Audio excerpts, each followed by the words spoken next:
Welcome back. स्वागत है आपका ऑनलाइन क्लासेस में। और ऑनलाइन क्लासेस में आज हम लोग कुछ डिसऑर्डर के बारे में डिस्कस करने वाले हैं और यह विशेष प्रकार का डिसऑर्डर है यूरेमिया, जो कि किडनी से रिलेटेड होता है।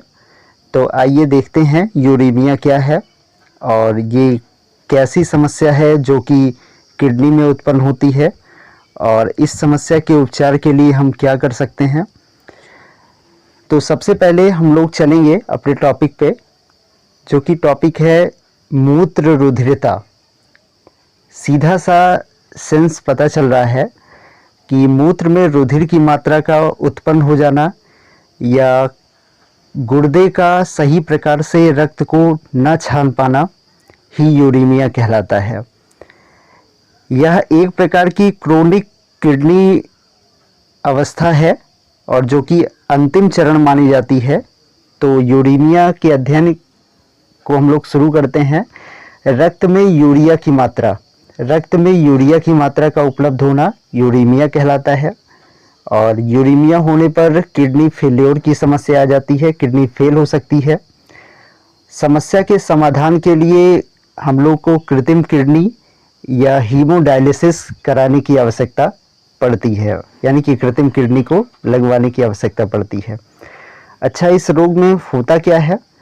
तो इस रोग में रक्त में विविध प्रकार के आयंस मौजूद रहते हैं, जिसमें कुछ हार्मफुल एक्टिविटी वाले भी होते हैं और कुछ यूज़फुल वाले भी होते हैं।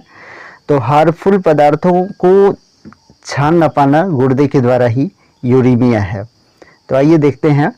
धमनी से प्राप्त रुधिर में हिपैरिन मिक्स किया जाता है। ये एक प्रकार का कृत्रिम संयोजन है, ये वाला उपकरण आपका।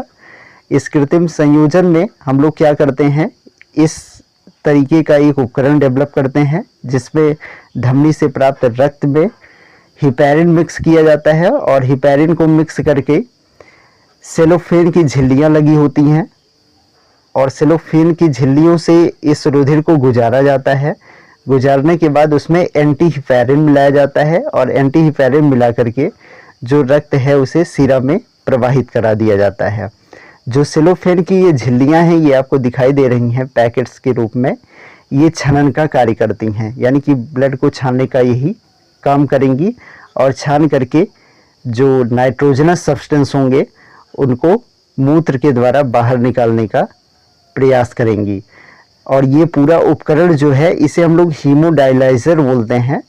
और ये चूंकि ये रक्त से अपशिष्ट पदार्थों को छानती है और अपशिष्ट पदार्थों को छान करके मूत्र के द्वारा निष्कासन का काम करती है, इसलिए इसे हीमोडायलिसिस द्रव कहा जाता है।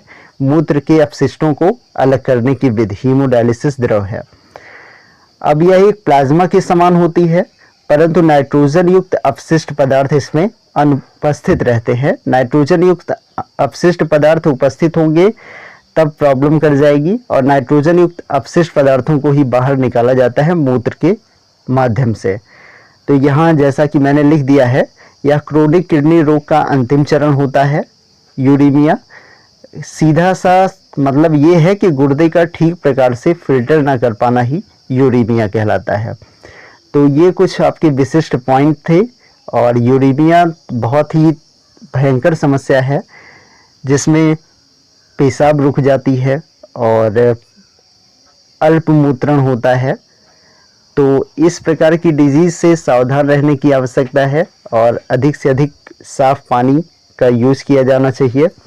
इसके अतिरिक्त भी नेफ्राइटिस यानी कि नेफ्रॉन में संक्रमण होने की समस्या, किडनी स्टोन कैल्कुलाई का बनना यानी कि किडनी में पथरी का बनना। आप लोग जानते हैं कि किडनी में पथरी कैल्शियम ऑक्जेलेट के क्रिस्टल के जमा होने से उत्पन्न होती है और ये कैल्शियम ऑक्जेलेट के जो क्रिस्टल हैं ये बहुत ही छोटे छोटे लेवल से डेवलप करके बड़े हो जाते हैं और बाद में समस्या उत्पन्न करते हैं। तो इसलिए साफ़ पानी का जितना हो सके उतना यूज़ किया जाए।